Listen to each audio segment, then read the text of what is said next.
A warm welcome to all of you once again on this Sunday morning as we have gathered here as a church of the living God. జీవము కలిగినటువంటి దేవుని సంఘంలో చేరి వచ్చినటువంటి మీ అందరికి కూడా మరొకసారి ఉదయకాలంలో స్వాగతం పలుకుతున్నాం. A special word of welcome for those who are outside Hyderabad and probably outside India as well.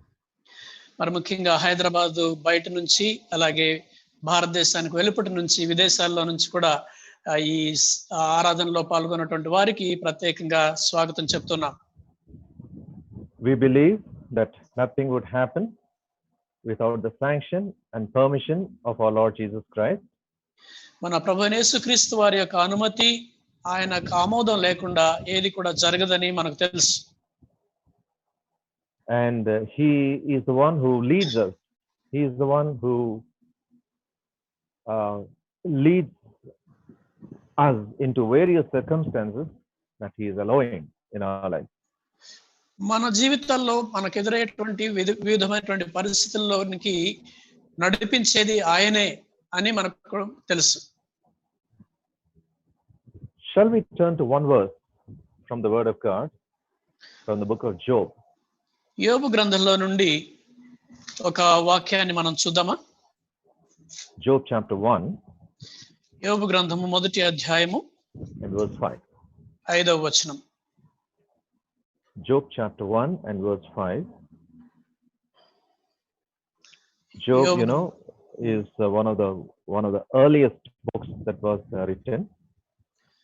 యోబు గ్రంథము బైబిల్లో రాయబడినటువంటి గ్రంథాలన్నిటిలో కల్లా తొలిసారి రాయబడినటువంటి గ్రంథాల్లో ఒకటి. We have no record who wrote it. ఇది ఎవరు రాశారో మనకు తెలియదు, కానీ it is probably after the patriarchal age. బహుశా Abraham, Isaac and so on. బహుశా మన పితరులైనటువంటి అబ్రహాము, ఇస్సాకు, యాకోబులు వారి అనంతరము బహుశా ఈ గ్రంథం రాయబడి ఉంటుంది. Because the process and experience of the burnt offering was followed by Job. ఎందుకంటే ఈ యొక్క దహన బలులు ఇలాంటి ఇతరమైనటువంటి బలులు అర్పించే విషయం గురించి ఇందులో యోబు గ్రంథంలో మనకు ప్రస్తావించబడతా ఉంది. Of course, and Noah also offered. Anyway, that's not important now. Verse 5, chapter 1, Job. యోబు గ్రంథం 1వ అధ్యాయం 5వ వచనం. And it was so, when the days of their feasting were gone about, that Job sent and sanctified them, and rose up early in the morning, and offered burnt offerings according to the number of them all. For Job said, "It may be that my sons have sinned and cursed God in their hearts." This did Job continually.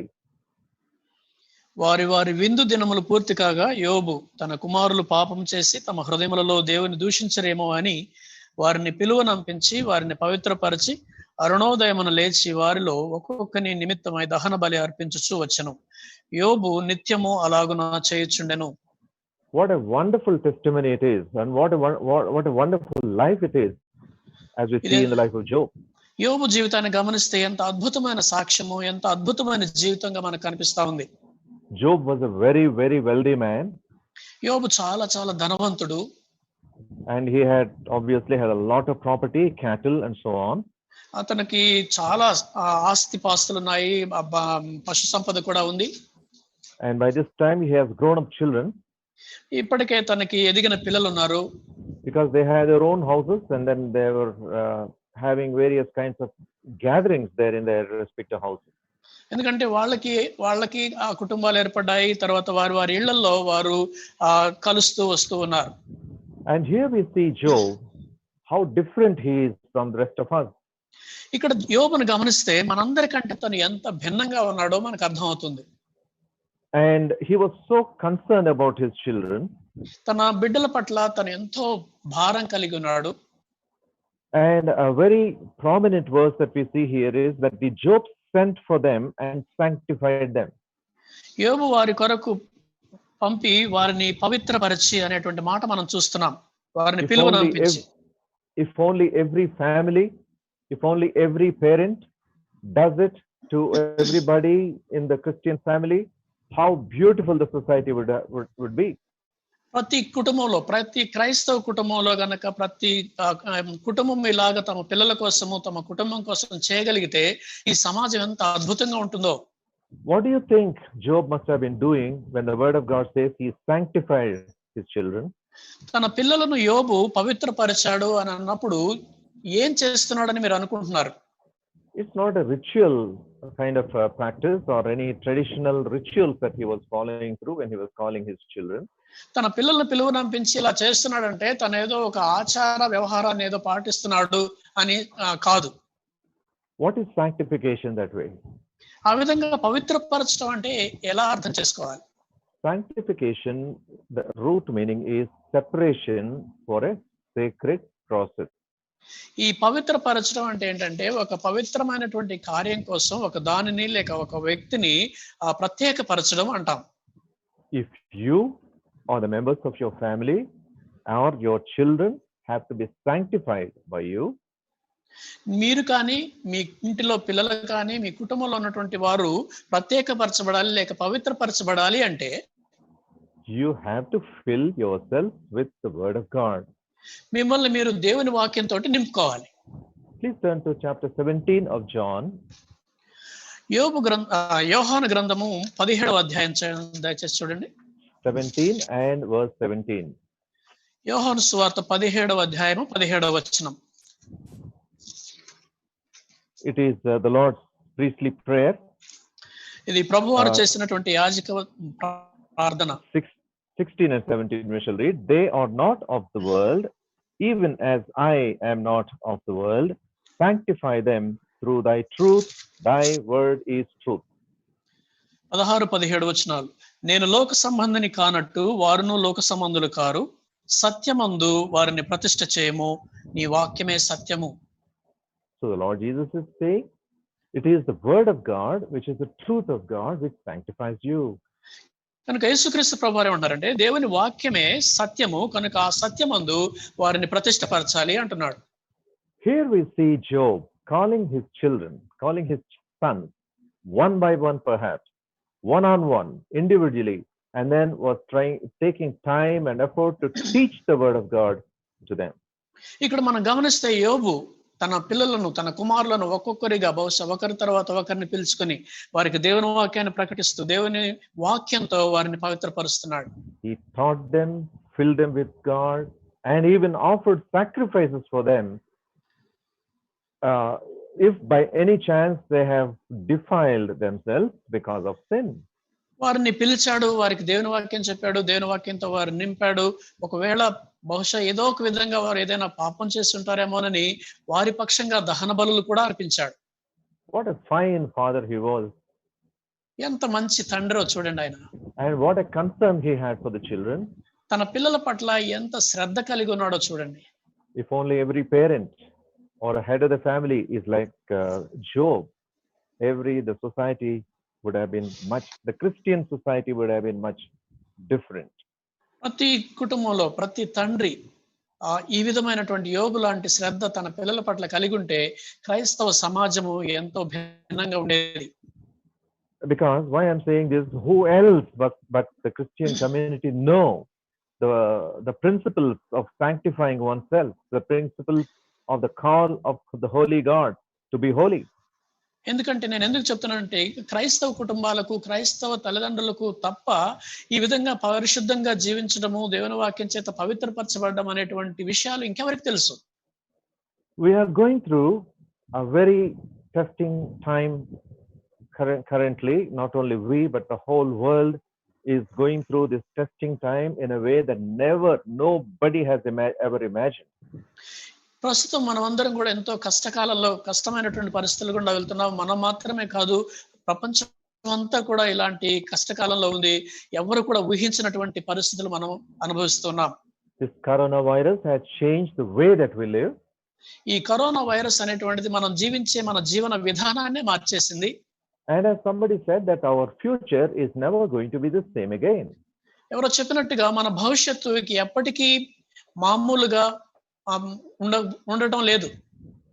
The whole world is worried, and the governments are worried, the people are worried. What why is this happening? ప్రపంచం అంతా కూడా ఆలోచిస్తా ఉంది, చింతిస్తా ఉంది. నాయకులందరూ కూడా ఆలోచిస్తా ఉన్నారు, ప్రజలందరూ కూడా ఆలోచిస్తున్నారు ఎందుకు ఇలా జరుగుతుంది అని. One question keeps on propping up.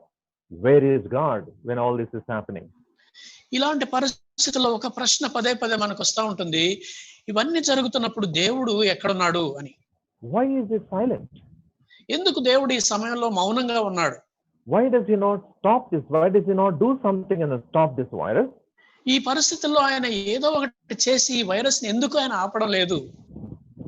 I don't know the answer. I'm not trying to give you the answer because the Lord is sovereign. He alone, he knows the word. He knows what he's doing and why he's doing.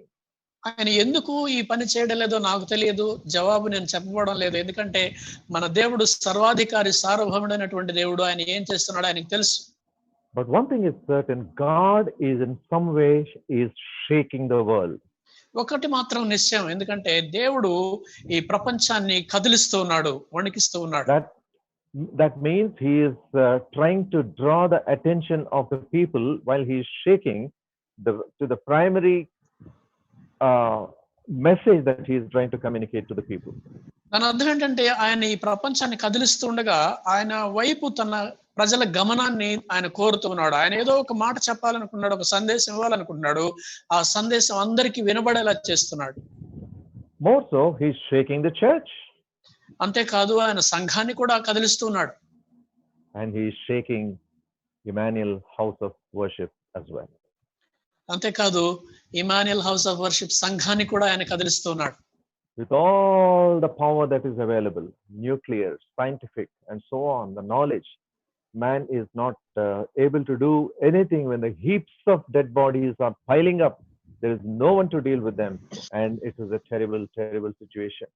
ఎంతో సాంకేతికంగా ఎంతో అభివృద్ధి చెందాము, ఎన్నో అవకాశాలు ఉన్నాయి, ఎన్నో మరి ఆయుధాలు ఉన్నాయి. ఇన్ని కలిగి ఉండి కూడా మనిషి నిస్సహాయుడిగా మిగిలిపోతున్నాడు. శవాల కుప్పలు దిబ్బలుగా అలాగా పడిపోతూ ఉన్నాయి. The only entity that can try to know an answer is the church, and church alone. అలాంటి పరిస్థితుల్లో ఇది ఎందుకు జరుగుతుంది అనేటువంటి ప్రశ్నకు జవాబు తెలుసుకోగలిగినటువంటి ఒకే ఒక వ్యవస్థ సంఘము. Because in the whole universe, the only thing the Lord Jesus Christ has called it mine is the church. ఎందుకంటే ఈ విశ్వం అంతటిలో యేసుక్రీస్తు ప్రభువారు నాది, నా సొంతం అని చెప్పుకున్నది ఏదైనా ఉంది అంటే అది సంఘం మాత్రమే. And the key word now we are hearing so often is sanitize yourself. ఇప్పుడు మనం పదే పదే తరచుగా వింటున్నటువంటి పదం ఏంటంటే మిమ్మల్ని మీరు శానిటైజ్ చేసుకోండి, శుభ్రపరచుకోండి అనేటువంటి మాట. But the Lord Jesus Christ, the Bible, the God of the Bible says, sanctify yourself. అయితే లోకం మనల్ని శానిటైజ్ చేసుకోమంటుంటే బైబిల్లో ఉన్నటువంటి దేవుడు, మన దేవుడు మనల్ని శాంక్టిఫై చేసుకోమంటున్నాడు, అనగా పవిత్రపరచుకోండి అని చెప్తున్నాడు. Do you understand the meaning or the command in those words, sanctify yourself? మిమ్మల్ని మీరు పవిత్రపరచుకోండి అనేటువంటి మాటల్లో ఉన్నటువంటి అర్థాన్ని మీరు గమనిస్తున్నారా? The other times he said, come unto me, all ye or that of heavy laden, I will give you rest. అంతకుముందు ఆయన చెప్పాడు, ప్రయాసపడి భారం మోసుకొనుచున్న సమస్తమైన వారులారా నా యొద్దకు రండి, నేను మీకు విశ్రాంతినిస్తాను అన్నాడు. He's not saying, come, I will sanctify you. ఆయన మీరు నా దగ్గరికి రండి, నేను మిమ్మల్ని పవిత్రపరుస్తాను అనలేదు. Sanctify yourself is a command which keeps the onus of sanctification, the desire of sanctification upon us. కనుక ఈ పవిత్రపరచుకోవడం అనేటువంటిది దాని బాధ్యత అంతా కూడా మన మీదనే ఉంటా ఉంది. Many times we see this command repeated in the word of God. అనేక సార్లు దేవుని వాక్యంలో ఈ ఆజ్ఞ పదే పదే చెప్పబడడం మనం గమనిస్తాం. That means as far as the sanctification is concerned, he holds us responsible. దాని అర్థం ఏంటంటే పవిత్రపరచుట అనేటువంటి దాని వరకు ఆయన మనల్నే బాధ్యులుగా చేస్తూ ఉన్నాడు. Please see 2 Corinthians chapter 6. కొరింథీయులకు రాసిన 2వ పత్రిక 6వ అధ్యాయం చూడండి దయచేసి. Verse 17, 6:17, 2 Corinthians. 2వ కొరింథీ 6:17. Wherefore come out from among them and be ye separate, said the Lord, and touch not the unclean thing, and I will receive you. 16-18 వరకు ఇందులో కలిసిపోయినాయి. నేను వారిలో నివసించి కావున మీరు వారి మధ్య నుండి బయలువెడలి ప్రత్యేకముగా ఉండుడి, అపవిత్రమైన దానిని ముట్టకుడని ప్రభువు చెప్పుచున్నాడు. It is the Lord who said, be holy, for I, the Lord, am holy. మీ దేవుడైన యెహోవానగు నేను పరిశుద్ధుడను కనుక మీరును పరిశుద్ధులైండుడి అని ప్రభువు చెప్పాడు. Let's see some of the instances in the Bible how God desires that his people should sanctify themselves. తన ప్రజలు తమను తాము పవిత్రపరచుకోవాలని దేవుడు కోరుకున్నటువంటి సందర్భాలు బైబిల్లో ఎక్కడెక్కడ ఉన్నాయో అవి మనం చూద్దాం. His standards of holiness and sanctification for his people never change. They remain just like that anytime. పరిశుద్ధతలో ఆయన ప్రమాణాలు కావచ్చు, ప్రామాణికాలు కావచ్చు, లేకపోతే పరిశుద్ధత గురించినటువంటి ఆయన యొక్క ఆజ్ఞలు కావచ్చు, అవి ఎన్నడూ మారేవి కావు, ఎల్లప్పుడూ కూడా ఏకరీతిగా ఉంటాయి. We shall see a few instances from the word of God. దేవుని వాక్యంలో నుండి కొన్ని సందర్భాలు మనం చూద్దాం. Please turn to the book of Joshua chapter 3. యెహోషువ గ్రంథము 3వ అధ్యాయం చూడండి. And I request Brother Simon to read the first 5 verses initially. We shall read the rest later. యెహోషువ 3వ అధ్యాయము మొదటి 5 వచనాలు మనం చదువుకుందాం. యెహోషువ వేకువన లేచినప్పుడు అతడును ఇశ్రాయేలీయులందరూ షిత్తీము నుండి బయలుదేరి యొర్దానుకు వచ్చి దానిని దాటక మునుపు అక్కడ నిలిచిరి. 3 దినములైన తరువాత నాయకులు పాళెంలో తిరుగుచు జనులకు ఇలాగున ఆజ్ఞాపించిరి, మీరు మీ దేవుడైన యెహోవా నిబంధన మందసమును యాజకులైన లేవీయులు మోసుకొని పోవుట చూసినప్పుడు మీరున్న స్థలములో నుండి బయలుదేరి దాని వెంబడి వెళ్ళవలెను. మీకును దానికిని దాదాపు 2000 కొలమూరల ఎడము ఉండవలెను. మీరు వెళ్ళు త్రోవ మీరింతకు ముందుగా వెళ్ళినది కాదు, మీరు దానిని గుర్తుపట్టవలను కనుక ఆ మందసమునకు సమీపముగా మీరు నడువరాదు. Verse 5, have you read? Yes. Okay. 5వ వచనం కూడా నేను చదువుతాను. మరియు యెహోషువ, రేపు యెహోవా మీ మధ్య అద్భుత కార్యములను చేయను గనుక మిమ్మును మీరు పరిశుద్ధపరచుకొనుడని జనులకు ఆజ్ఞ ఇచ్చెను. If you see the history of Israel, if you carefully observe them, right from the beginning, they had been a stiff-necked generation. ఇశ్రాయేలు చరిత్రను కనుక మనం జాగ్రత్తగా గమనిస్తే వారు మొదటి నుంచి కూడా మెడవంచని జనాంగంగా గుర్తింపు పొందారు. They were rebellious, they were disobedient. వారు తిరుగుబాటు చేసేవాళ్ళు, అవిధేయులుగా ఉండేవాళ్ళు. In spite of what all God has done for them. దేవుడు వాళ్ళకి చేసినవన్నీ ఎన్ని చేసినా కూడా వాళ్ళు తిరుగుబాటు చేస్తూ వచ్చారు. And it is only because God always saw to it that there is always a remnant of people. The race has continued. అందుకనే దేవుడు ఎల్లప్పుడూ కూడా వారికి ఒక శేషము, ఆ యొక్క ఇశ్రాయేలు జనాంగం కొనసాగించడం కోసము దేవుడు ఎల్లప్పుడూ కూడా ఒక శేషం మిగిలి ఉండేలా చూసేవారు. This passage that we have read is a very significant passage because they have reached a very significant time in the history of Israel here.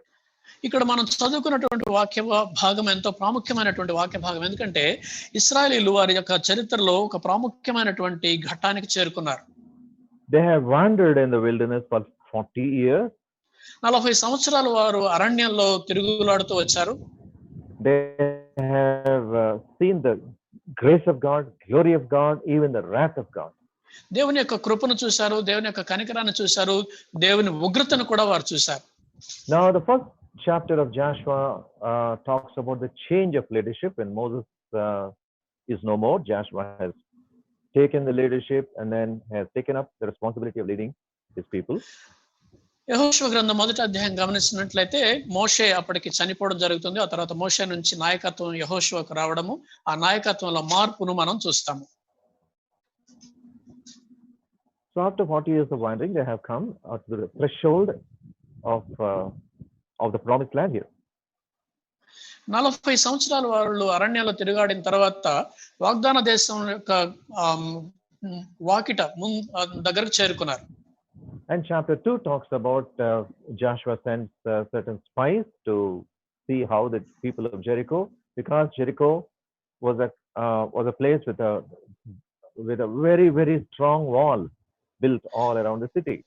రెండవ అధ్యాయం గమనించినట్లయితే యెహోషువ కొంతమంది వేగుల వారిని ఎరికో పట్టణం ఎలాగుందో చూసి రమ్మని పంపుతారు. ఎందుకంటే ఎరికో పట్టణానికి ఉన్నటువంటి ప్రాకారాలు చాలా బలమైనటువంటివిగా ఉండేవి. And the spies come out with a report, వేగుల వారు ఒక నివేదిక తీసుకొని వచ్చారు, which we see on the 24th verse of the previous chapter, second chapter. రెండవ అధ్యాయం 24వ వచనంలో మనం ఆ మాటలు చూస్తాం. And they said unto Joshua, truly the Lord had delivered unto our hands all the land, for even all the inhabitants of the country do faint because of us. మరియు వారు ఆ దేశమంతయు యెహోవా మన చేతికి అప్పగించుచున్నాడు, మన భయము చేత ఆ దేశ నివాసులందరికీ ధైర్యము చెడి ఉన్నదని యెహోషువతో అనిరి. And this was what Joshua was waiting for. ఇలాంటి నివేదిక కోసమే, ఈ సమయం కోసమే యెహోషువ ఎదురు చూస్తూ ఉన్నాడు. So this is the context in which we are reading this portion from chapter 3. ఈ సందర్భంలో మనము ఆ నేపథ్యంలో మనం 3వ అధ్యాయంలో ఉన్నటువంటి మొదటి 5 వచనాలు చదువుకుంటున్నాం. Joshua rose early in the morning, and they removed from Shittim and came to Jordan, he యెహోషువ and all the children of Israel, and lodged there before they passed over. యెహోషువ వేకువన లేచినప్పుడు అతడును ఇశ్రాయేలీయులందరూ షిత్తీము నుండి బయలుదేరి యొర్దానుకు వచ్చి దానిని దాటక మునుపు అక్కడ నిలిచిరి. Now these people have reached, and they have received a good news about the promised land, and the people were having a great expectation. They had stars in their eyes as they were going forward. వాళ్ళకి మంచి సందేశం, వేగుల వారి ద్వారా మంచి సందేశం వినపడింది, చక్కని మంచి వార్త విన్నారు. తర్వాత ఎప్పుడెప్పుడు మన వాగ్దాన దేశంలో ప్రవేశిస్తామా అన్నటువంటి ఆశ వాళ్ళ కళ్ళల్లో కనిపిస్తా ఉండింది. And probably people were very excited because we are going to enter into the promised land. వాగ్దానం చేయబడినటువంటి ఆ వాగ్దాన దేశంలోకి మనం వెళ్తున్నాం కాబట్టి అనేటువంటి దానితో ప్రజలందరూ కూడా ఎంతో ఉత్తేజంతో ఆశతో ఉండి ఉంటారు. It is the promised land which is covenanted by to the people of Israel through God's servant Abraham. దేవుని సేవకుడైనటువంటి అబ్రహాము ద్వారా ఈ వాగ్దాన దేశం అనేటువంటిది వారికి ఒక నిబంధనగా ఇవ్వబడింది. They must have been thinking that our forefathers, our fathers have messed it up because of their disobedience, and they all have died, and we are here today about to enter into the promised land, and they were quite excited about that. వాళ్ళు ఈ సమయంలో అనుకుంటూ ఉండొచ్చు, మన పితరులకు వాగ్దానం చేయబడినటువంటి ఆ విషయంలో వాళ్ళు ఎంతగానో మరి దానంతా కూడా గందరగోళం చేసుకున్నారు, చాలా మరి దాన్ని పోగొట్టుకున్నారు. కానీ ఇప్పుడు మనం ఆ వాగ్దాన దేశంలో ప్రవేశించే సమయం మనకు వచ్చింది అని వాళ్ళు ఆశతో ఉన్నారు. But there was a problem. అయితే ఒక సమస్య వచ్చింది. As they came there, they see the river Jordan in front of them. వాళ్ళు అక్కడికి రాగానే వాళ్ళ ఎదురుగా యొర్దాను అనేటువంటి నది కనపడతా ఉంది. And this Jordan river was a quiet, peaceful river during normal times. మామూలు దినాల్లో గమనించినట్లయితే ఈ యొర్దాను నది చాలా ప్రశాంతంగా నెమ్మదిగా ఉంటుంది. And this time, this is springtime, and because of the rains on the north, because the Jordan starts in the northern hills, just above the Sea of Galilee. ఇప్పుడు ఇది వర్షాకాలం కాబట్టి గలిలీ ప్రాంతం నుంచి ఇటువంటి వర్షాలు ఇవన్నీ కూడా వస్తూ ఉంటాయి. And Jordan River, which takes birth, flows through the Sea of Galilee, and then flows through about 200 miles, and then drops the water, tons of water into the Dead Sea, which is 1400 feet below the sea level. ఇక్కడ గలిలయ సముద్రం దగ్గర ఆరంభమైనటువంటి యొక్క యొర్దాను నది ప్రవహిస్తూ 200 మైళ్ళ దూరం వెళ్ళిపోయి అక్కడ నుంచి మృత సముద్రంలోకి ఆ నీళ్ళన్నీ కూడా పడుతూ ఉంటాయి. And this is springtime, and it's a flood time. ఇది వసంతకాలం కాబట్టి వరదలు వచ్చేటువంటి సమయం. And the water was coming with full force, and then water was overflowing the bank. నీళ్లు ఈ యొక్క వరద చాలా విపరీతంగా తీవ్రంగా వస్తా ఉన్నాయి. నీళ్లు వరద మరి అంచులు దాటి కూడా ప్రవహిస్తా ఉంది నది. Normally the narrowest part of the of river Jordan is just 100 meters. It's easy to cross.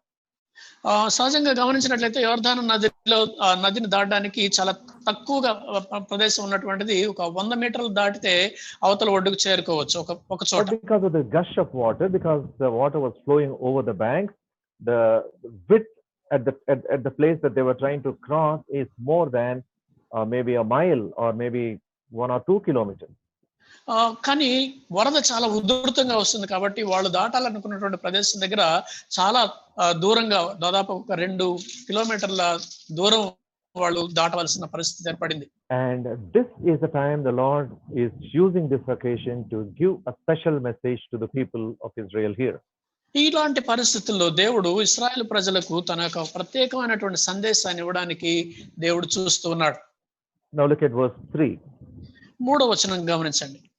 In a way, God is telling them, you have come here traveling for 40 years. It is not because of your strength. It is not because of your wisdom. It is not because of your skill. I have brought you here. ఇక్కడ దేవుడు వారికి ఒక విషయం గుర్తు చేస్తా ఉన్నాడు. మీరు ఈ 40 సంవత్సరాలుగా మీరు నడుచుకుంటూ ఈ ప్రదేశం దగ్గరకు వచ్చారంటే ఇక్కడ మీరు మీకున్నటువంటి జ్ఞానాన్ని బట్టో, మీకున్న శక్తిని బట్టో, లేక మీకున్నటువంటి నైపుణ్యాన్ని బట్టో ఇక్కడ దాకా రాలేదు కానీ నేనే మిమ్మల్ని ఇక్కడ దాకా తీసుకొచ్చాను అని చెప్తున్నాడు. You had been a disobedient people. మీరు చాలా అవిధేయులుగా ఉండారు. And you were invaded by so many enemy armies all around you. మీ చుట్టుపక్కల ఎన్నో మరి శత్రు సైన్యాలు మిమ్మల్ని దాడి చేసే పరిస్థితులు వచ్చాయి. I have fought your wars. మీ యుద్ధాలన్నీ నేను పోరాడాను. Now you have come to a special phase of your life because you are going to enter into the promised land which I have promised to your fathers. మీ పితరులకు నేను వాగ్దానం చేసినటువంటి ఈ యొక్క వాగ్దాన దేశంలోకి ప్రవేశించబోయే సమయం ఆసన్నమైంది. And I want to draw your attention to a special message that I'm going to give you. కనుక ఇలాంటి ఈ సమయంలో నేను మీకు ఒక అందించాలనుకున్నటువంటి ఒక ప్రత్యేకమైన సందేశం ఉంది. దాన్ని మీరు జాగ్రత్తగా వినాలని నేను కోరుతున్నాను అన్నారు. Let's stop here for a moment. ఇక్కడ ఒక క్షణం ఆగుదాం. And then apply the same situation to us. ఈ పరిస్థితిని మనకు అన్వయించుకుందాం. How much the Lord had been a blessing, great blessing to all. మనందరికీ దేవుడు ఎంత ఆశీర్వాదకరంగా ఉండినాడు. How much he had been leading us, guiding us several times. Many times we didn't deserve what he was doing for us. ఎన్నిసార్లు దేవుడు మనల్ని నడిపిస్తూ ముందుకు తీసుకెళ్తూ వచ్చాడు. మనకు యోగ్యత లేకపోయినా సరే దేవుడు మనల్ని ఇంతకాలం నడిపిస్తూ. Many times we thought that it is all because of my abilities and then my knowledge, my wisdom.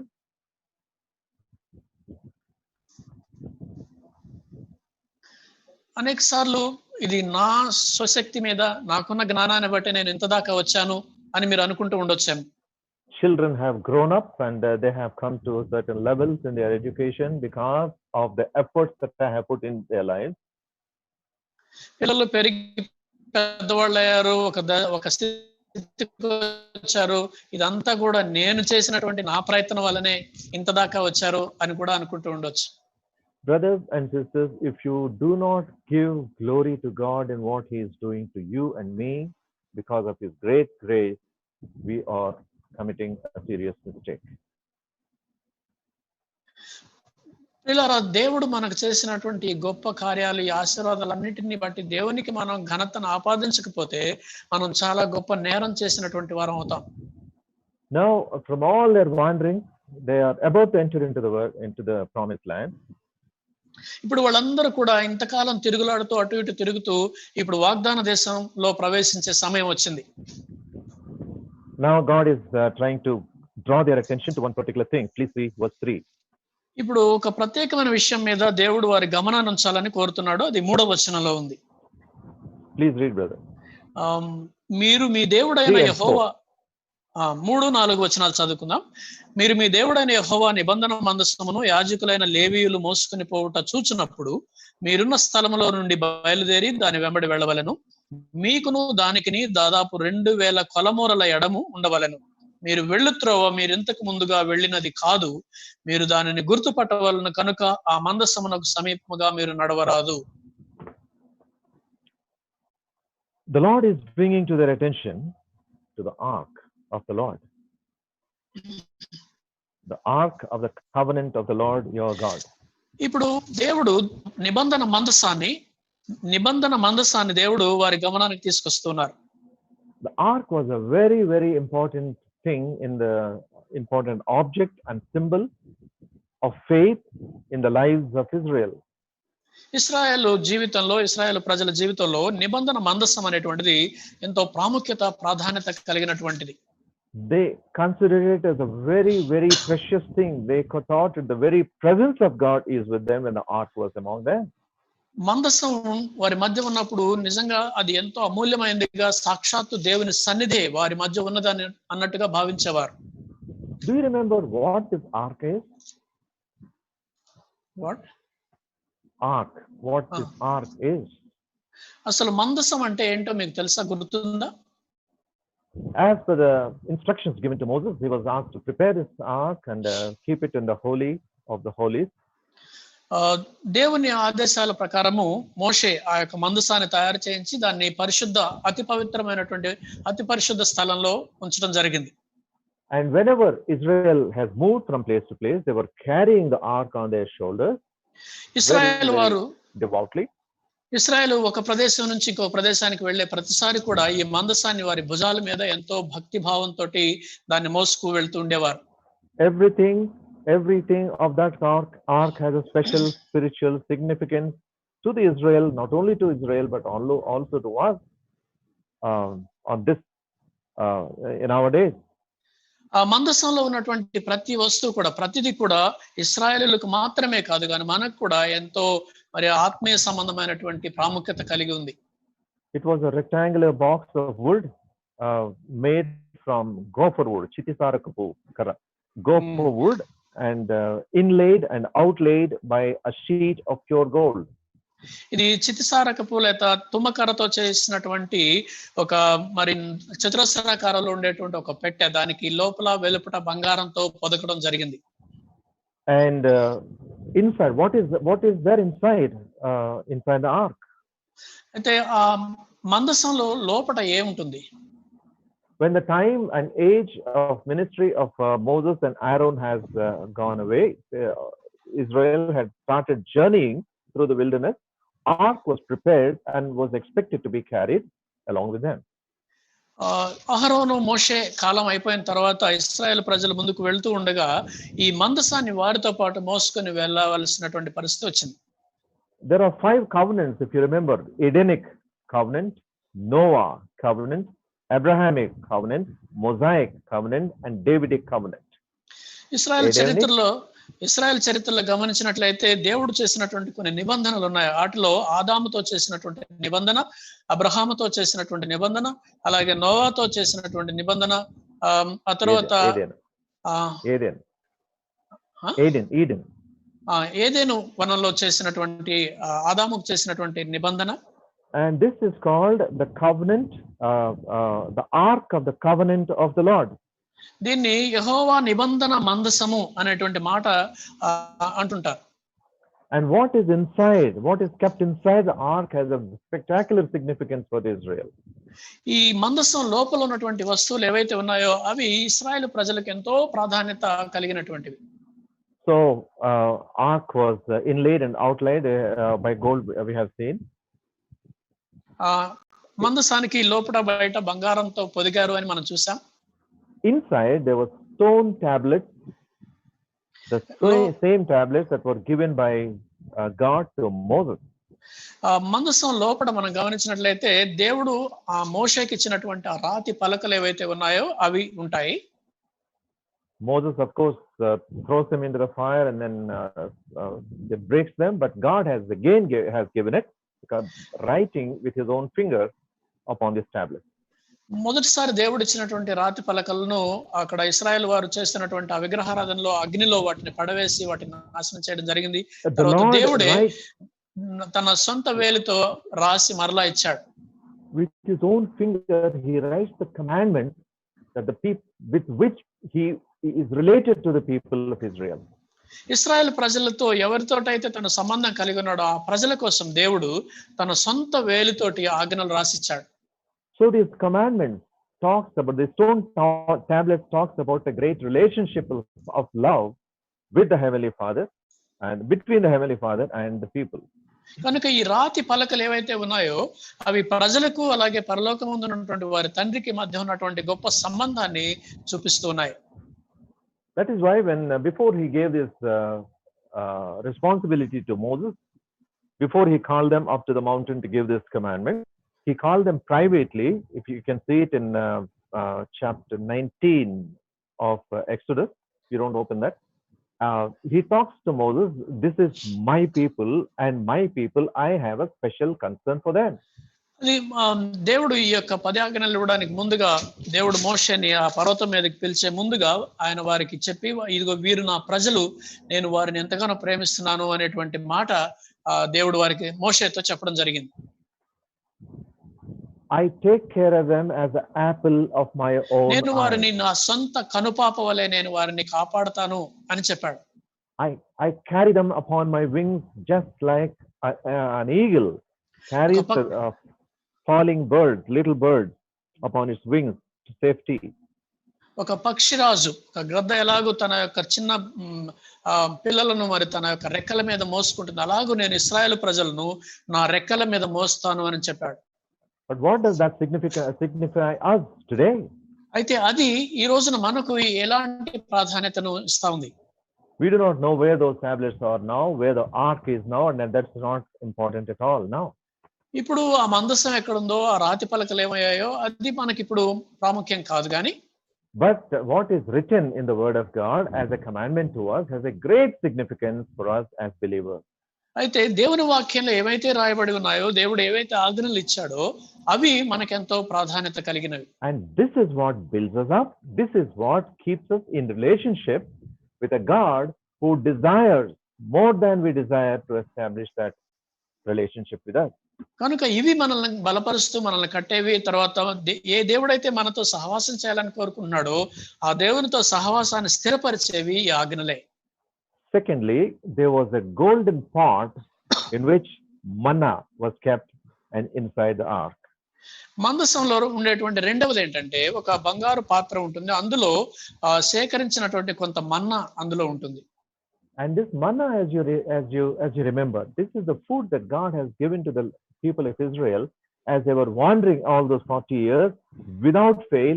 Every day they were supplied in the wilderness this food, which he called manna. ఈ విషయాన్ని గమనించినట్లయితే ఈ మన్నా అనేటువంటిది ఇశ్రాయేలు ప్రజలు అరణ్యంలో ఆ 40 సంవత్సరాలు తిరుగులాడుతున్న సమయంలో ప్రతిరోజు వాళ్లకు క్రమం తప్పకుండా దేవుడు వారిని ఆ మన్నాతోనే పోషించాడు. Rain or shine or rain, whatever, we don't know how it is supplied, but all the 40 years they had this unending supply of manna.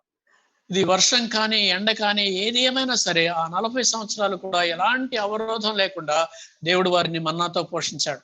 So this golden part of manna signifies God's continuous provision to his people. కనుక ఈ బంగారు పాత్ర అయినటువంటి మన్నాతో ఉన్నటువంటి ఈ పాత్ర దేవుడు తన ప్రజలను నిరంతరము పోషించేటువంటి ఆ విధానాన్ని గుర్తు చేస్తుంది. Today manna for us signifies the word of God, which has an unending capacity to fill us and then sanctify us in his presence. ఈ రోజు మన్నా అనగా దేవుని వాక్యము, అది నిరంతరము మనలను నింపుతూ ఉండేటువంటి ఆహారంగా మనకుంది. And thirdly, there is a budding rod of Aaron. మూడవదిగా మందసం లోపల ఆ యొక్క చిగురించేటువంటి అహరోను కర్ర ఉంటుంది. This is a very, very great mystery. ఇది చాలా గొప్ప మర్మంతో కూడినటువంటిది. And this is a miraculous thing. అంతేకాదు ఎంతో మరి మర్మయుక్తమైనటువంటిది, అద్భుతమైనటువంటిది. If you remember in book of Numbers, there was a time that Israelites, some people have rebelled against Moses and Aaron. మీకు గుర్తుంటే సంఖ్యాకాండంలో మనం గమనిస్తాము, ఇశ్రాయేల్ ప్రజల్లో కొందరు మోషే మీద తిరుగుబాటు చేశారు. And the Lord said, I will establish, because they were rebelling against the leadership of Moses and Aaron. మోషే అహరోనుల యొక్క నాయకత్వం మీద ఇశ్రాయేల్ ప్రజలు తిరుగుబాటు చేస్తున్నారు కాబట్టి దేవుడు జోక్యం చేసుకోవాల్సి వచ్చింది. And they said, God said, bring 12 rods from each of the tribes and then put them in a box. ఒక్కొక్క గోత్రం నుంచి ఒక్కొక్క కర్రను తీసుకొని రండి, 12 కర్రలు తీసుకొని వచ్చి అక్కడ పెట్టండి అని చెప్పాడు దేవుడు. So they brought those arcs, they brought those rods and then wrote their names on it and put it in the box. And then next day when they went and saw, the Aaron's rod was budding.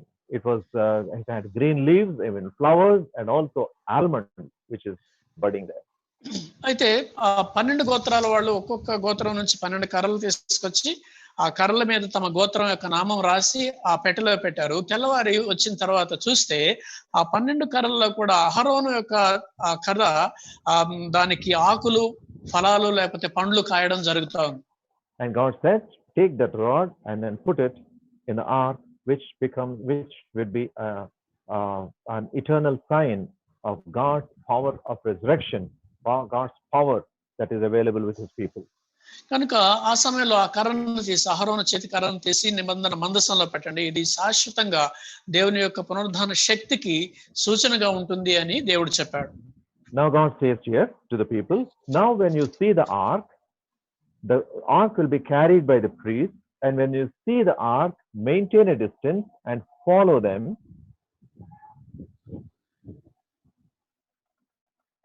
As priests carry the ark. ఇక్కడ మనం చూస్తే ఈ మందసాన్ని వాళ్ళు మోసుకుంటూ వెళ్తుండగా ఆ మందసానికి మీకు మధ్య కొంత దూరం ఉండాలని చెప్పారు. And as the feet of the priest touch the water of Jordan, which is flowing with all its fury,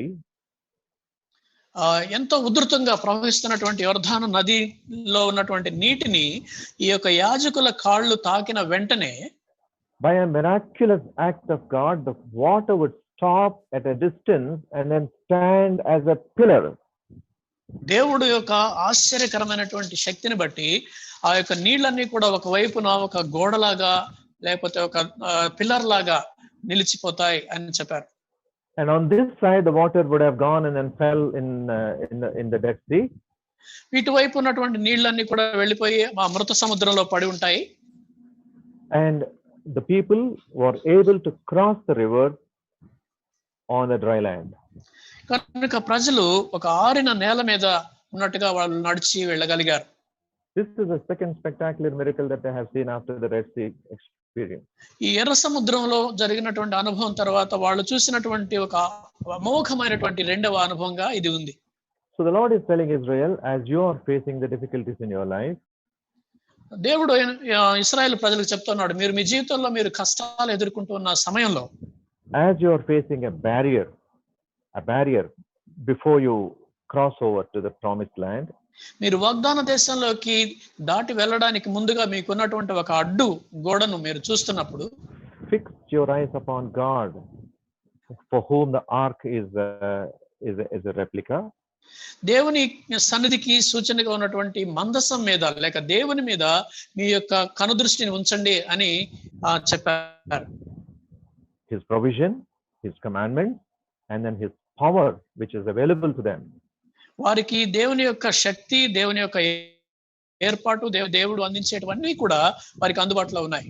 Then he says in verse 5, Joshua said unto the people, sanctify yourselves, for tomorrow the Lord will do wonders among you. తర్వాత 5వ వచనంలో ఆయన చెప్తున్నాడు, వారికి మిమ్మల్ని మీరు పరిశుద్ధపరచుకొనుడి అని జనులకు ఆజ్ఞించాడు, ఎందుకంటే రేపు యెహోవా మీ మధ్య అద్భుత కార్యములు చేయును. We will not go into the details of that tomorrow now, because the tomorrow is the next day was a great significance, as they would be seeing in the next 7 days the fall of the walls of Jericho. రేపు ఏం జరగబోతుందో అనేటువంటి విషయాల జోలికి మనం పోము, ఎందుకంటే ఆ తర్వాత ఎరికో ఆ గోడను పడగొట్టడం ఇవన్నీ గొప్ప సంగతులు జరిగాయి. And let us look unto ourselves. ఇప్పుడు apply this principle. మనల్ని మనం చూసుకొని ఈ సూత్రాలను మన జీవితాలకు అన్వయించుకుందాం. In our busyness of our lives, in our pursuit of progress and development in our lives, మన జీవితాల్లో మనం మరి అభివృద్ధి చెందాలి, పురోగతి సాధించాలనేటువంటి ఈ ప్రయత్నంలో, ఈ ప్రయాసలో many times knowingly, unknowingly, we move away from the commandments of the Lord, from the power of the Lord and even from the nurture of the Lord. అనేక సార్లు మనము ఈ ప్రయాసలో మనం దేవుని ఆదేశాల నుంచి, దేవుని ఆజ్ఞల నుంచి, దేవుని యొక్క ఏర్పాటు నుంచి, దేవుడు మనకు అందించేటువంటి సమస్తమైనటువంటి పోషణ నుంచి మనం దూరం అయిపోతూ ఉన్నాం. Our tendency seems to be in a way that I will stay where I am, but I want God to show mercy, bless me, flourish my family, and so on. మన తత్వం, మన మనస్తత్వం ఎలా ఉంటుందంటే, నేనున్న చోటనే నేను ఉంటాను, దేవుడు నేనున్న చోటనే నన్ను దీవించాలి, నా కుటుంబాన్ని దీవించాలి, నన్ను దీవించాలి అన్నట్టుగా ఉంటుంది. Dear ones, we cannot fool God. ప్రియులారా, మనం దేవుడిని వెక్కిరించలేం, మోసపరచలేం. The onus of the need of sanctification is upon us, full stop. ఈ పరిశుద్ధపరచుకొనుట, పవిత్రపరచుకొనుట అనేటువంటిది మన బాధ్యత అంతే. That is why he says, now sanctify yourself and get ready what I am going to lead you into the promised land in the days to come. రానున్న దినాల్లో మిమ్మల్ని వాగ్దాన దేశంలోకి ప్రవేశపెట్టబోతున్న సందర్భంగా మిమ్మల్ని మీరు పవిత్రపరచుకోనండి అని చెప్తున్నాడు. And because of God's dealing with his people this way, the fear of the Lord came upon all the surrounding kings, surrounding armies. ఈ విధంగా దేవుడు వారితో, ఇశ్రాయేలు ప్రజలతో వ్యవహరిస్తున్న విధానాన్ని చూసినప్పుడు ఆ చుట్టుపక్కల ఉన్నటువంటి దేశాలందరి మీదకి యెహోవా యొక్క భయం అనేటువంటిది వచ్చింది. So what do we do when we see this? Sanctify you. How do we sanctify ourselves? అలాగైతే మనల్ని మనం ఎలాగ పవిత్రపరచుకోగలం? We are at the thick of this corona problem. మనము ఈ కరోనా సమస్య మధ్యలో కొట్టుమిట్టాడుతూ ఉన్నాము. If this is a warning God is sending to us, we do not know how the future is going to be. ఒకవేళ దేవుడు మనకి ఇస్తున్నటువంటి హెచ్చరికే గనక ఇదైతే మన భవిష్యత్తు ఎలా ఉంటుందో మనకు తెలియదు. But the Lord said, sanctify yourself and then be ready to what I am going to show you. నేను మీకు చూపించబోయేదాన్ని చూడడానికి ముందుగా మిమ్మల్ని మీరు పవిత్రపరచుకోండి అని దేవుడు చెప్తున్నాడు. Your holiness is important to me. మీ పరిశుద్ధత నాకు చాలా ముఖ్యం. Because I call you my people. ఎందుకంటే నేను నా ప్రజలు అని నేను మిమ్మల్ని పిలుస్తున్నాను. And because I am holy by nature. ఎందుకంటే స్వభావ సిద్ధంగా నేను పరిశుద్ధుడిని.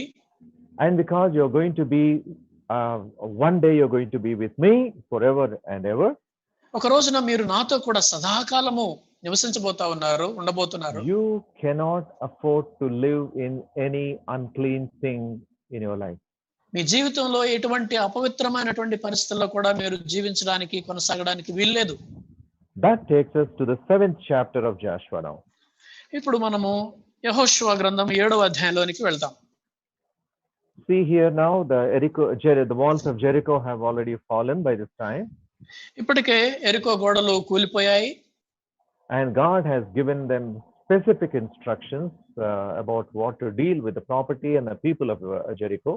అక్కడ ఉన్నటువంటి ఎరికోలో ఉన్నటువంటి ఆస్తిపాస్తులు కావచ్చు, అక్కడ ఉన్నటువంటి ప్రజలతో ఎలాగూ మీరు వ్యవహరించాలో దేవుడు ఇప్పుడే స్పష్టంగా చెప్పారు. Yeah, please see chapter 6 and verse 18. 6:18. And ye in any wise keep yourselves from the accursed thing, lest ye make yourselves accursed when you take of the accursed thing and make the camp of Israel accursed and trouble it. శపింపబడిన దానిలో కొంచెమైనను మీరు తీసుకుని ఎడల మీరు శాపగ్రస్తులై ఇశ్రాయేలీయుల పాళెమునకు శాపము తెప్పించి దానికి బాధ కలుగజేయుదురు గనుక శపింపబడిన దానిని మీరు ముట్టకూడదు. So the instruction is very clear. కనుక ఇక్కడ ఆదేశాలు చాలా స్పష్టంగా ఉన్నాయి. The walls of Jericho have fallen all around and the people could enter easily into the city. ఎరికో చుట్టూ ఉన్నటువంటి గోడలన్నీ కూడా పడిపోయాయి. ప్రజలు ఇప్పుడు సులభంగా ఎరికో పట్టణంలో ప్రవేశించగలుగుతున్నారు. The Lord said that you have to destroy everything that you see here. Do not touch anything which is accursed. దేవుడు అంతకు ముందే వారికి స్పష్టంగా చెప్పాడు, ఎరికోలో ప్రవేశించిన తర్వాత అక్కడ మీకు కనిపించిన ప్రతి దాన్ని కూడా నాశనం చేయాలి, ఎందుకంటే అక్కడ ఉన్న ప్రతిదీ కూడా శపించబడింది కనుక మీరు ముట్టకూడదని చెప్పారు. So people were very excited because in front of their eyes the walls have fallen and then they have really entered into the promised land. ఇప్పుడు ప్రజలు చాలా ఉత్తేజితులుగా ఉన్నారు, ఎందుకంటే వాళ్ళ కళ్ళెదుటగానే గోడలన్నీ పడిపోయాయి, వాగ్దాన దేశంలో ప్రవేశిస్తా ఉన్నారు. And everybody was busy in this process of destruction. burning అందరూ కూడా in fire. అందరూ కూడా ఈ ఎరికో లోపల ఉన్నటువంటి వాటన్నిటిని కాల్చి వాటిని నాశనం చేసే పనిలో చాలా బిజీగా ఉన్నారు. But there was somebody who was doing things very, very discreetly. కానీ ఒక వ్యక్తి ఉన్నాడు, తను చాలా భిన్నంగా వేరుగా కొన్ని పనులు చేస్తా ఉన్నాడు. He went అతను and వెళ్ళాడు, laid his eyes upon something which was very precious, upon the gold and upon a uh, upon dress, and then silver, carried them, brought it to his tent, and then buried a hole and then kept it inside. వారిలో ఒక వ్యక్తి ఆ విధంగా వాటిని నాశనం చేస్తూ కాలుస్తూ వెళుతుండగా అతని కంటికి కొంత బంగారము, కొన్ని దుస్తులు, కొంత వెండి కనిపించింది. వెంటనే వాటిని తీసుకెళ్లి తను గుడారంలో దాచిపెట్టుకున్నాడు. He thought nobody has seen it. ఎవడు నన్ను చూడలేదు అనుకున్నాడు. And Israel was supposed to occupy. There were little small kingdoms there. They were supposed to go, destroy them, or overcome them, and then occupy them. అక్కడ ఉన్నటువంటి చుట్టుపక్కల చిన్న చిన్న రాజ్యాలను మీద దాడి చేసి ఇశ్రాయేల్ వారు వాటన్నిటిని కూడా ఆక్రమించుకోవాలి. So there was a land called Ai there. కనుక అక్కడ ఒక హాయ్ అనేటువంటి పట్టణం ఉండింది. And Joshua sent spies, and then spies came back with a report. It's a very, very small thing. There is not much of a resistance there. We don't need many people. We can easily occupy it. కనుక ఎప్పటిలాగానే యెహోషువ కొంతమంది వేగుల వారిని hi అనేటువంటి పట్టణాన్ని పంపించారు. వాళ్ళు వెళ్ళి చూసి వచ్చి, అది చాలా చిన్న పట్టణము, మనం పెద్దగా ప్రయత్నం కూడా చేయక్కర్లేదు, అందరం కూడా వెళ్లాల్సిన అవసరం లేదు, సులభంగా దాన్ని ఆక్రమించుకోవచ్చు అని చెప్పారు. So a handful of people, a few people went, and then it's a terrible defeat there, humiliating defeat. కనుక కొంతమంది వెళ్ళారు, ఎప్పటిలాగానే అక్కడికి వెళ్ళి యుద్ధం చేస్తా ఉంటే భయంకరమైనటువంటి అవమానం పాలయ్యారు. Verse 5 of chapter 7. 7వ అధ్యాయము 5వ వచనం. Sorry. అప్పుడు హాయి వారు వారిలో 36 మనుషులను హతము చేసిరి మరియు తమ గవని యొద్ద నుండి షెబారీము వరకు వారిని తరిమి మోరాదులో వారిని హతము చేసిరి. కాబట్టి జనుల గుండెలు కరిగి నీరైపోయాను. And Joshua and the leaders had no clue about what is happening. కనుక యెహోషువకి ఇతర నాయకులకి ఏం జరుగుతుందో అనేటువంటిది వాళ్ళకి ఏం పాలుపోవడం లేదు. So they rent their clothes and then put their face upon the ground, and then pleaded before the Lord, Lord, what is happening? కనుక వాళ్ళంతా కూడా వెంటనే వాళ్ళ యొక్క బట్టలు చింపేసుకొని నేల మీద ముఖాలు పెట్టుకొని దేవుని సన్నిధిలో వెళ్ళి, దేవా ఏం జరుగుతుంది అని మొరపెట్టారు. Verse 1 gives us a clue there. 1వ వచనంలో మనకు ఒక దొరుకుతుంది. But the children of Israel committed a trespass in the accursed thing, for Achan, the son of Carmi, the son of Zabdi, the son of Zerah, of the tribe of Judah, took of the accursed thing, and anger of the Lord was kindled against the children of Israel. 7వ అధ్యాయం 1వ వచనం, శపితమైన దాని విషయంలో ఇశ్రాయేలీయులు తిరుగుబాటు చేసిరి. ఎట్లనగా యోధా గోత్రములో జెరహు ముని మనవడును, జబ్ది మనవడును, కర్మి కుమారుడును అయిన ఆకాను శపితము చేయబడిన దానిలో కొంత తీసుకొనెను గనుక యెహోవా ఇశ్రాయేలీయుల మీద కోపించెను. And the Lord had to reprimand these leaders. Joshua, why do you weep like that? Why do you cry? Why do you put your face upon the ground? Get up, because there is sin in Israel. అప్పుడు దేవుడు ఈ మొరపెడుతున్నటువంటి యెహోషువ మీద గద్దించాల్సి వచ్చింది. యెహోషువ, ఎందుకు నువ్వు ఇలాగా చేస్తున్నావు? ఇక్కడ ఎందుకు మొరపెడుతున్నావు? మీ జనంలో పాపం ఒకటి ఉంది అని చెప్పాడు. God says there is an accursed thing in Israel. ఇశ్రాయేలులో ఒక శపితమైంది దాగి ఉంది అని చెప్పాడు. It doesn't matter only one person has done it, but the whole the judgment is upon the whole people of Israel. అది ఒక్కడే చేసినా గానీ దేవుడు అక్కడ ప్రజలందరి మీద దాని యొక్క తీర్పును దేవుడు ఉంచుతా ఉన్నాడు. In these days we have CCTV cameras everywhere, every inch of the ground, all over the place where it is covered, all over the city it is covered. ఈ రోజుల్లో మనకు ఎటు చూసినా సీసీటీవీ కెమెరాలు కనిపిస్తున్నాయి. ఎక్కడ ఏం జరిగినా కూడా మరి పట్టణం అంతా కూడా అందులో కనబడతా ఉంది. Achan must have looked this way and that way, and then before he took those things, and he assured himself that no one was seeing, but he forgot that God is watching his every movement. ఆకాను అక్కడికి వెళ్ళి ఆ బంగారము ఆ యొక్క దుస్తులు తీసుకుంటున్నప్పుడు అటు ఇటు చూసి ఎవరు నన్ను చూడడం లేదు అనుకొని చూసి వెంటనే దాన్ని దాచిపెట్టుకున్నాడు. కానీ ఆ సమయంలో దేవుడు అతన్ని చూస్తూ వచ్చాడు. And then Joshua finally could establish who has done this. చివరికి యెహోషువ ఎవరు దీన్ని ఈ పని చేశారో యెహోషువ కనిపెట్టాల్సి వచ్చింది. And then man was called. అతన్ని పిలిచారు. And in that context, the Lord is saying, verse 13. ఆ సందర్భంలో దేవుడు ఇలా చెప్తూ ఉన్నాడు 13వ వచనంలో. Let's read 12 also. Therefore, the children of Israel could not stand before their enemies, but turned their backs before their enemies, because they were accursed. Neither will I be with you anymore, except ye destroy the accursed from among you. 12వ వచనము. కాబట్టి ఇశ్రాయేలీయులు శాపగ్రస్తులై తమ శత్రువుల ఎదుట నిలవలేక తమ శత్రువుల ఎదుట వెనుకకు తిరిగిరి. శాపగ్రస్తులైన వారు మీ మధ్య నుండకుండా మీరు వారిని నిర్మూలం చేస్తేనే తప్ప నేను మీకు తోడై ఉండను. నీవు లేచి జనులను పరిశుద్ధపరిచి వారితో ఇలాగ చెప్పుము, రేపటికి మేము 13వ వచనంలో ఇలా చెప్తున్నాడు. నీవు లేచి జనులను పరిశుద్ధపరిచి వారితో ఇలాగ చెప్పుము, రేపటికి మిమ్మల్ని మీరు పరిశుద్ధపరచుకొనుడి. ఇశ్రాయేలీయుల దేవుడైన యెహోవా సెలవిచ్చినదేమనగా, ఇశ్రాయేలీయులారా, మీ మధ్య శాపగ్రస్తమైనది ఒకటి కలదు. మీరు దానిని మీ మధ్య నుండకుండా నిర్మూలం చేయ వరకు మీ శత్రువుల ఎదుట మీరు నిలవలేరు. Joshua, get up, sanctify the people, because there is a cursed thing in Israel. యెహోషువ పైకి లేచి నీ జనులను పరిశుద్ధపరచు, ఎందుకంటే వారి మధ్య శాపగ్రస్తమైనది ఒకటి ఉంది. It's a terrifying thing we see here. ఇక్కడ ఎంతో భయం గొలిపేటువంటి సందర్భాన్ని మనం చూస్తున్నాము. And Joshua, there is an accursed thing. యెహోషువ, శాపగ్రస్తమైనది ఒకటి ఉంది మీ మధ్య. You cannot pretend before God. నీవు దేవుని ఎదుట నటించలేవు. Something which is cursed in our heart, in my heart, I cannot serve God and pretend as if nothing has happened. శపితమైన దాన్ని మన హృదయంలో మన మనసులో దాచుకొని దేవుని ఎదుట ఏమీ జరగనట్టుగా మనం నటించలేము. That is why the Lord is giving that tremendous call, now sanctify the people. అందుకనే దేవుడు ఒక అద్భుతమైన పిలుపునిస్తా ఉన్నాడు, ప్రజలను పరిశుద్ధపరచు అంటున్నాడు. He says there is an accursed thing in Israel. Sanctify the people and sanctify yourselves against tomorrow.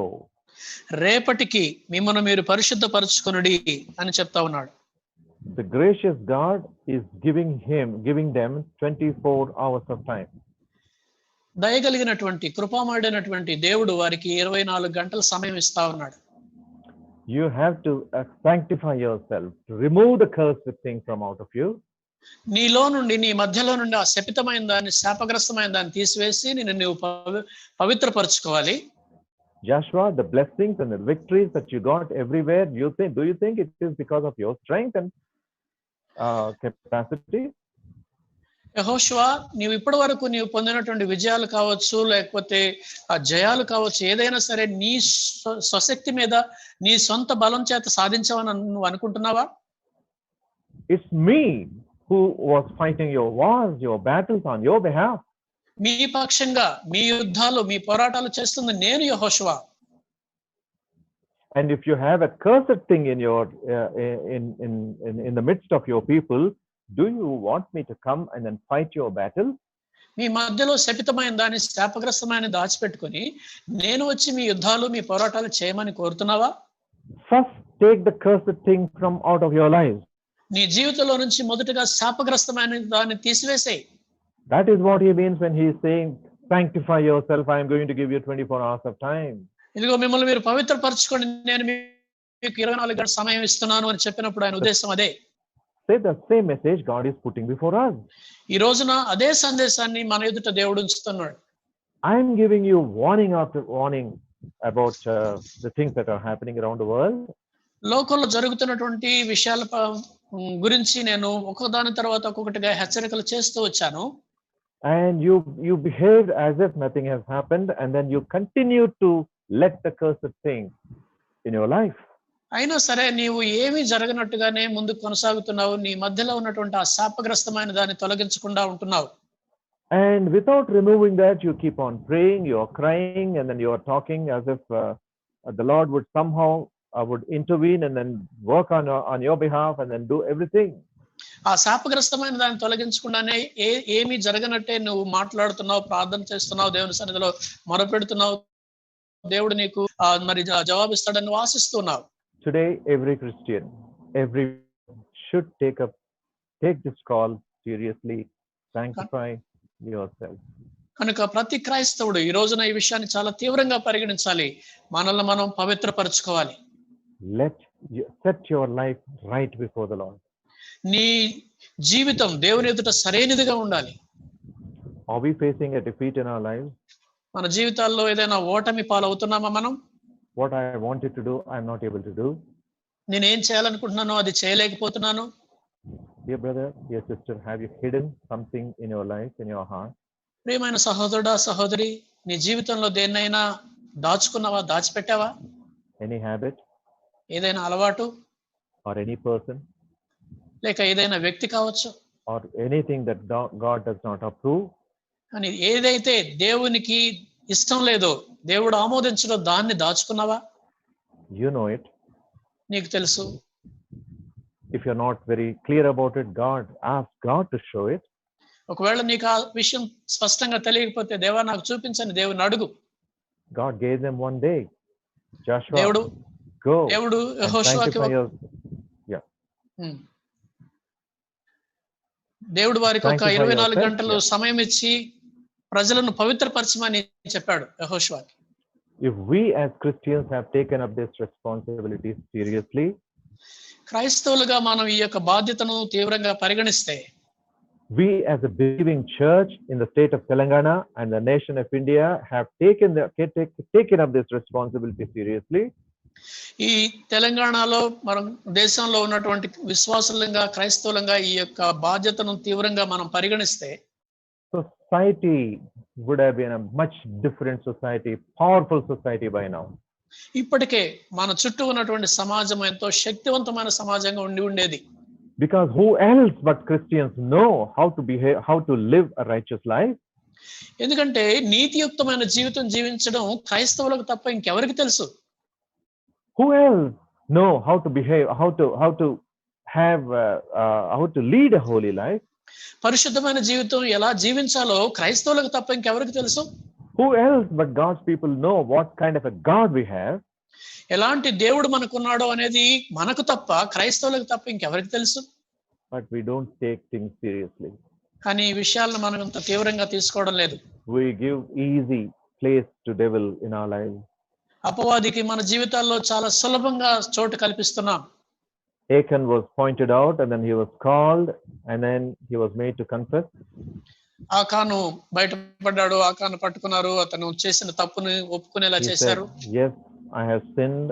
I have laid my eyes upon that garment of dinar and a piece of gold, a rod of gold and some silver. I brought them, I coveted them, brought them and put it in my tent. Did you not know that it is a cursed thing? Indeed, yes. ఆకాను ఒప్పుకున్నాడు, నేను కొంత ఆ దోపు సొమ్ములో నుంచి ఒక షీనారు పై వస్త్రాన్ని, 200 తులాల వెండిని, 50 తులముల ఎత్తుగల బంగారు కమ్మిని చూచి వాటిని ఆశించి తీసుకున్నాను, అదిగో నా డేరా మధ్యలో ఉందని చెప్పాడు. అది శపితమైందని అతనికి తెలియదంటారా? When the Lord is pointing out his finger in your life and then tells you there is a cursed thing inside you, throw it away. You probably have considered it very valuable. ఒకవేళ దేవుడు మీ జీవితంలో ఆయన వేలు పెట్టి చూపిస్తూ ఇదిగో నీ జీవితంలో ఈ శాపగ్రస్తమైంది ఉంది అని కనుక మీకు చూపిస్తే, బహుశా దాన్ని నువ్వు ఇంతవరకు ఎంత విలువైనదిగా ఎంచుతూ వచ్చి ఉంటావేమో, కానీ దేవుడు నిన్ను చూపిస్తే దాన్ని తీసివేయి. In repentance, if you come with a sincere desire, yes Lord, I will myself.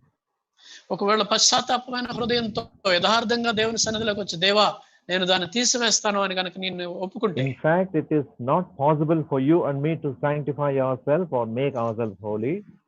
వాస్తవానికి మనల్ని మనం పరిశుద్ధపరచుకోవడానికి, పవిత్రపరచుకోవడానికి మన చేత కాదు. Because in Leviticus, the Lord says, if you have that desire, I am the one who will sanctify you. మీకు కనుక ఆశ ఉంటే, కోరిక ఉంటే మిమ్మల్ని పవిత్రపరిచేది నేనే అని దేవుడు లేవి కాండంలో చెప్పారు.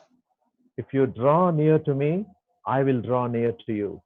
మీరు నా దగ్గరకు నాకు సమీపంగా వస్తే నేను మీకు సమీపంగా వస్తాను అని చెప్పాడు. So if we are sincere in that aspect, yes, Lord, in repentance, I put away that is cursed thing in my life, in my family, or in my heart, and then I would sincerely follow you, and I will have a deep desire to sanctify myself, and then believe that you are the one who will sanctify me if I have that desire. ఒకవేళ నీ జీవితంలో, నీ ఇంటిలో గనక ఏదైనా శాపగ్రస్తమైనది గనక ఉంటే, ప్రభువా ఇదిగో నా జీవితంలో ఇది ఉంది, నేను నిన్ను యథార్థంగా నిన్ను వెంబడిస్తాను, నేను దాన్ని తీసివేస్తాను అని నీవు యథార్థంగా నిజాయితీగా గనక ఒప్పుకుంటే, పశ్చాత్తాప హృదయంతో ఆయన సన్నిధిలోకి వస్తే, from a condition that you cannot stand before the enemy, God would transform that condition to see that the enemy will shudder to stand before you. ఇప్పటి వరకు నీవు శత్రువు ఎదుట నిలవలేక ఓడిపోయినటువంటి పరిస్థితి నుంచి దేవుడు ఆ పరిస్థితిని మార్చి నిన్ను చూసి శత్రువు పారిపోయేలా చేస్తాడు. Somebody said that the biggest enemy that you ever face is within you. ఒక ఆయన చెప్పాడు, నీవు ఎదుర్కొనేటువంటి అతి పెద్ద శత్రువు నీలోనే అని చెప్పాడు. He lives under the same skin that you are having. నీలోనే, నీకున్న చర్మం కిందనే, నీతోనే ఉంటాడు అతను. He has the same brain that you have. నీకున్నటువంటి అదే బుర్ర అతనికి కూడా ఉంది. That is why the Lord said in Mark chapter 7 that what comes from out of you will defile you. అందుకనే ప్రభువారు మార్కు సువార్త 7వ అధ్యాయంలో చెప్పారు, నీ లోపల నుండి వచ్చేది నిన్ను అపవిత్రపరుస్తుంది అని చెప్పాడు. That's the enemy within. అది లోపల ఉన్నటువంటి అంతరంగ శత్రువు. God watches every moment of ours. కనుక దేవుడు మనం జీవితంలో ప్రతి క్షణాన్ని కూడా ఆయన గమనిస్తూ ఉంటాడని గుర్తుపెట్టుకుందాం. Think of those pagan traditions that are still following in your family functions or family marriages and so on. మీ కుటుంబంలో జరిగేటువంటి విందుల్లో, వేడుకల్లో ఇప్పటికీ కూడా అన్య సంబంధమైన ఆచారాల గురించి, ఒకసారి పాటించే ఆచారాల గురించి ఆలోచించండి. All those superstitions that you still follow, even though you know that God does not like them. దేవుడు వాటిని ఇష్టపడడు అని నీకు తెలిసి కూడా నువ్వు ఆ మూఢనమ్మకాలను ఇంకా పాటిస్తూ ఉంటే, God is going to take these things seriously. దేవుడు వీటిని చాలా సీరియస్ గా తీసుకుంటాడు. So whatever effort it takes, let us mold our life in a way that God would approve our life, కనుక taking out the accursed thing from out of our life. కనుక ఎంత ప్రయత్నమైనా చేసి దేవునికి ఇష్టపూర్వకంగా మనం జీవించే విధంగా, మన జీవితాల్లో శాపగ్రస్తమైనది ఏదైతే ఉందో దాన్ని మొత్తాన్ని కూడా తీసివేయడానికి మనం ప్రయత్నం చేద్దాం. Then God would be pleased to work from your side on your behalf. కానీ అప్పుడు దేవుడు నీ పక్షంగా, నీలో పనిచేయడానికి ఎంతగానో సంతోషిస్తాడు. Let us desire that situation. ఆ పరిస్థితి నాకు రావాలని ఆశపడదాం మన వ్యక్తిగతంగా. We have to understand this truth. ఆయన సత్యాన్ని మనం అర్థం చేసుకోవాలి. Finally, in the matter of briefly, where we have another few minutes, I'll close. Please turn to Exodus chapter 19. నిర్గమకాండం 19వ అధ్యాయం చూడండి. Chapter 19, verses 10 and 11. 10-11 వచనాలు. And the Lord said unto Moses, Go unto the people and sanctify them today and tomorrow, and let them wash their clothes and be ready against the third day. For the third day the Lord will come down in the sight of all the people upon Mount Sinai. Yes. యెహోవా మోషేతో, నీవు ప్రజల యొద్దకు వెళ్ళి నేడును రేపును వారిని పరిశుద్ధపరచుము, వారు తమ బట్టలు ఉదుక్కొని 3వ నాటికి సిద్ధముగా ఉండవలెను. 3వ నాడు యెహోవా ప్రజలందరి కన్నుల ఎదుట సీనాయి పర్వతం మీదకి దిగివచ్చును. This is the time and occasion that God is coming into the midst of the people and then giving his law to his servant Moses. దేవుడు తన ప్రజల మధ్యలోకి వచ్చి తన సేవకుడైన మోషేకి తన యొక్క ధర్మశాస్త్రాన్ని ఇవ్వబోతున్నటువంటి సమయం అది. Moses, I won't give you my law, my instruction just like that, but there is a responsibility, there is a preparedness that I would expect from the people. You have to sanctify them. They have to sanctify themselves. మోషే నా ధర్మశాస్త్రాన్ని నేను అలాగ యథాలాపంగా ఇచ్చేసేది కాదు. ఎందుకంటే నీవు నీ ప్రజలను పరిశుద్ధపరచాలి, వారు తమను తాము పవిత్రపరచుకోవాలి, అప్పుడు మాత్రమే నేను ఇస్తానని చెప్పాడు. On the third day, the Lord will come down in the sight of all the people upon Mount Sinai. మూడవ దినమున దేవుడు ఇశ్రాయేలు ప్రజలందరి ఎదుట యెహోవా దిగి వస్తాడు. The Lord says, I will come down to you. దేవుడు అంటున్నాడు, నేను నీ దగ్గరికి దిగి వస్తాను. Is it not what our Lord Jesus Christ has done for us? యేసుక్రీస్తు ప్రభువారు మన విషయంలో చేసింది అది కాదంటారా? He has come down. ఆయన దిగి వచ్చారు. He didn't have to, but because he loved us so much, he came down to us. ఆయన అలా చేయాల్సిన అవసరం లేదు, కానీ ఆయన మనల్ని ప్రేమించారు, ఎంతగానో ప్రేమించారు కాబట్టి మన కోసం దిగి వచ్చారు. In order that he would be involved in our lives, ఆయన మన జీవితాల్లో జోక్యం చేసుకోవడం కోసము, in order that he would be a bread of life for us, మన కోసం ఆయన జీవాహారంగా ఉండడం కోసము, in order that by his sacrifice he would be that the source of living water for us, ఆయన చేసినటువంటి బలియాగం ద్వారా ఆయన మనకు జీవ జలముగా ఉండడం కోసం. and how should we be? అలాగా చేసేస్తే మనం ఎలా ఉండాలి? We have to sanctify ourselves. మనల్ని మనం పవిత్రపరచుకోవాలి. And here in this context, Israel was asked to sanctify themselves, even to wash their clothes. ఈ సందర్భంలో ఇశ్రాయేలీయులు తమను తాము పవిత్రపరచుకొని వాళ్ళ యొక్క బట్టలు కూడా, దుస్తులు కూడా వాళ్ళు ఉతుక్కోవాలి. And they were the situation is very terrifying there. If you see verse 12, and even somebody who touches the mountain would die. అక్కడ 12వ వచనంలో గమనిస్తే పరిస్థితి చాలా భయానకంగా ఉంది. ఎందుకంటే ఆ పర్వతాన్ని అంచును ముట్టినా కూడా చనిపోయే పరిస్థితి వచ్చింది. Their clothes have to be washed and then kept clean. వాళ్ళ బట్టలు ఉతుక్కొని శుభ్రంగా ఉంచుకోవాలి. They have to keep themselves sanctified in all holiness and then be ready for what God is going to give them. దేవుడు వారికి ఇవ్వబోతున్నటువంటి దానికి సిద్ధపాటులో భాగంగా తమను తాము పరిశుద్ధపరచుకొని శుభ్రంగా ఉండాలి వాళ్ళు. The Lord is teaching the same thing for us, giving the same instructions today to us. ఈ రోజున ప్రభు మనకు అదే ఆదేశం ఇస్తా ఉన్నాడు. I am going to come down. నేను దిగి రాబోతున్నాను మీ మధ్యకు. I am going to come down in the clouds. అదిగో మేఘారూఢుడై మేఘాల మీద నుంచి నేను దిగి రాబోతున్నాను. And sanctify yourself. మిమ్మల్ని మీరు పరిశుద్ధపరచుకోండి. Be sanctified. మీరు పవిత్రపరచుకోండి. I love a repentant heart. మారు మనసు పొందినటువంటి పశ్చాత్తాప హృదయం నాకు కావాలి. Isaiah chapter 1 and verse 18 says, "Come, let us reason together." యెషయా గ్రంథం 1వ అధ్యాయంలో చెప్తున్నాడు, రండి మనం వివాదములు తీర్చుకుందాం అంటున్నాడు. And if your sins are like scarlet, I will make them as white as snow. మీ పాపములు కెంపు వలె ఎర్రగా ఉంటే నేను వాటిని హిమము వలె తెల్లగా చేస్తాను అంటున్నాడు. Look at that great desire of the holy God to have that relationship with a sinful man. పాపి అయినటువంటి మనుషులతోటి సంబంధం కలిగినటువంటి ఆ పరిశుద్ధుడైనటువంటి దేవుడిని చూడండి ఒకసారి.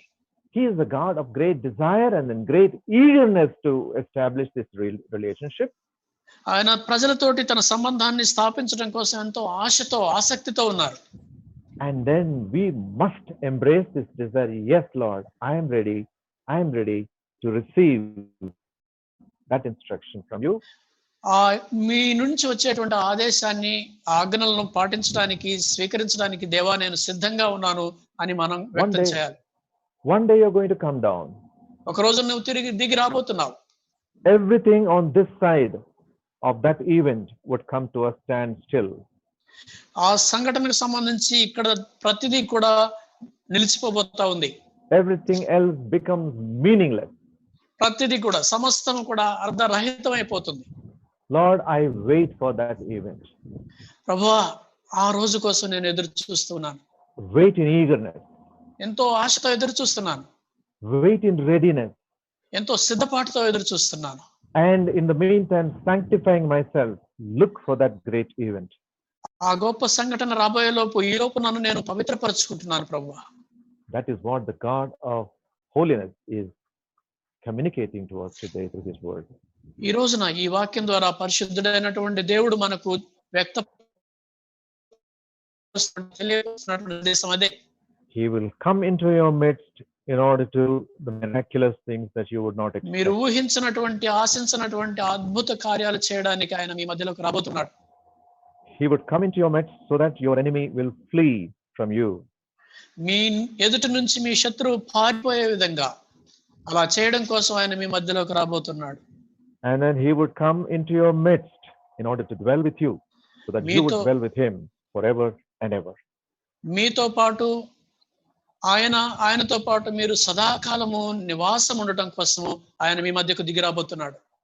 That is what the Lord is communicating to us today. Come, you are my people. ఈ రోజున ప్రభు మనకు అదే సందేశం చెప్తున్నారు. ఇదిగో మీరు నా ప్రజలు. In order to classify yourself as my people, you need to sanctify yourself. మిమ్మల్ని మీరు నా ప్రజలుగా చెప్పుకోవాలంటే మిమ్మల్ని మీరు పవిత్రపరచుకోవాలి. And you must throw that accursed thing from out of your lives. మీ జీవితాల్లో నుంచి ఆ శాపగ్రస్తం తీసివేయాలి. Receive the Lord as a shepherd, the Lord of your life. ప్రభువుని మీ యొక్క రక్షకుడిగా, మీ కాపరిగా స్వీకరించాలి. Let your presence in this world be a blessing to many people living around you. ఈ లోకంలో మీరు జీవిస్తుండగా మీ జీవితము అనేక మందికి మీ చుట్టూ ఉన్నటువంటి వారికి ఆశీర్వాదకరంగా ఉండాలి. Come, let us sanctify ourselves every day of our lives. రండి, మన జీవితంలో ప్రతిదినము మనల్ని మనం పవిత్రపరచుకుందాం. Like Job has sanctified his children, teaching them the word of God. యోబు తన పిల్లలకు దేవుని వాక్యాన్ని ప్రకటించి వారిని పవిత్రపరిచిన రీతిగా May each parent in our society, in our church, Emmanuel House of Worship, would take up that responsibility. Emmanuel house of worship అనే సంఘంలో ఉన్న ప్రతి ఒక్కరూ ఆ బాధ్యతను చేపట్టుదురుగాక. Sanctify yourself is a great call from a holy God who desires to establish that relationship with his people. ప్రజలతో ఈ సంబంధాన్ని స్థాపించుకోవాలని కోరిక కలిగినటువంటి ఆ పరిశుద్ధుడైనటువంటి దేవుని పిలుపుకు మనం స్పందిద్దాం. May God bless his word. దేవుడు తన వాక్యమును దీవించును గాక. మనం ప్రార్థన చేసుకుందాం. Gracious, loving, heavenly Father, in the most holy and highly exalted name of our loving Savior, our Lord Jesus Christ, we come to you. How gracious are you, Lord. How merciful are you. Lord, we are a people of rebellion.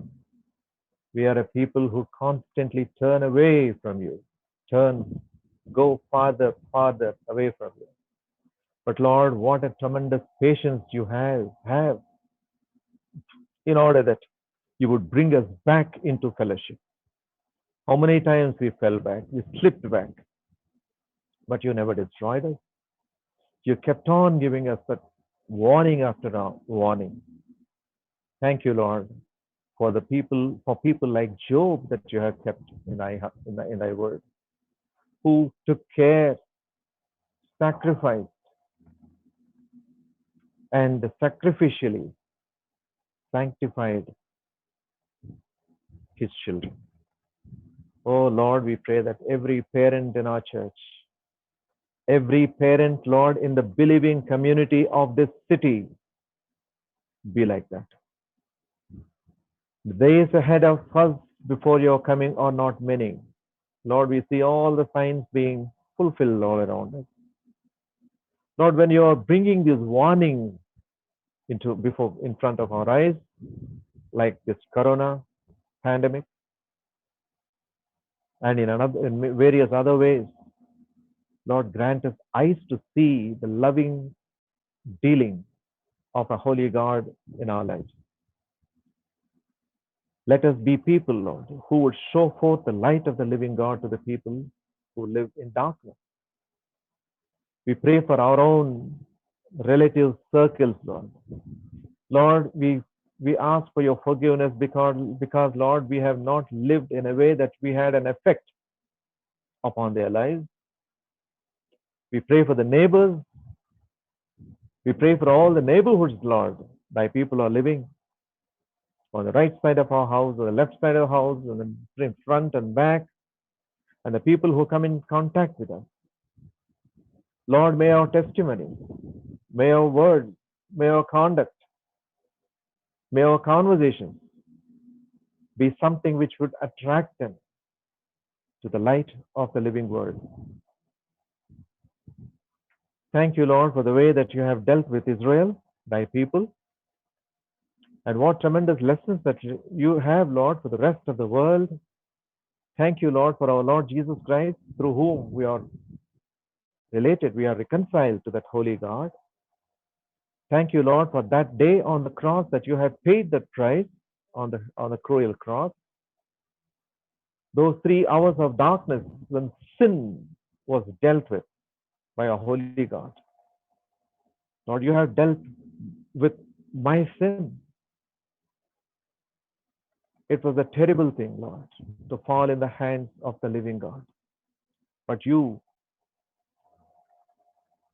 paid that price. Thank you, Lord, once again for this time. Give us grace, Lord, to be called so that as your people, so that we behave as your people in this world. Give us a continuous awareness to lead a holy life, a sanctified life in the midst of the evil that is prevailing around us. Thank you, Lord, once again. Bless our time together.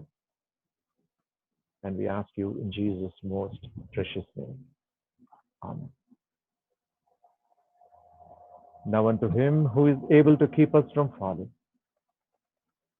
and to present us faultless before the presence of his glory with exceeding joy, to the only wise God, our Savior, our Lord Jesus Christ, the majesty, power, and authority now and forevermore. Amen. God bless you. Thank you so much. It's been a great fellowship with you. Thank you.